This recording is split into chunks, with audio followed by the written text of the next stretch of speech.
नमस्कार मंडळी, मिरचीचा ठेचा आपण नेहमी बनवतो. आज भेंडीचा ठेचा पाहूयात. त्यासाठी एक पाव किलो एवढी भेंडी धुवून पुसून कोरडी करून घेतली.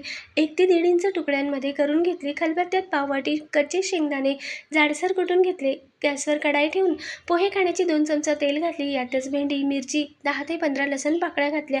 डाग पडेपर्यंत चांगले असे भाजून घेतले. खलबत्त्यामध्ये आता भेंडी, मिरची, लसूण जाडसर असे ठेचून घेऊया. थोडंसं ठेचत आलं की त्यानंतर मूठभर कोथिंबीर घालूयात आणि कोथिंबीर सोबत पुन्हा एकदा ठेचून घेऊयात. ज्या कढईमध्ये भेंडी भाजून घेतली होती त्यातच अर्धा मोठा चमचा तेल घातले.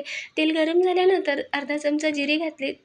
जिरे चांगले तळतळले की कच्चे शेंगदाणे कुटले होते म्हणून सुरुवातीला शेंगदाणे घालायचे. शेंगदाणे लालसर असे परतवून घ्यायचं.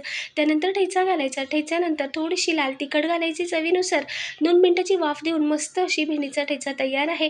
डिटेल व्हिडिओ पाहण्यासाठी खाली दिलेल्या टायटलवरच्या त्रिकोणावर क्लिक करा. डिटेल व्हिडिओ नक्की बघा.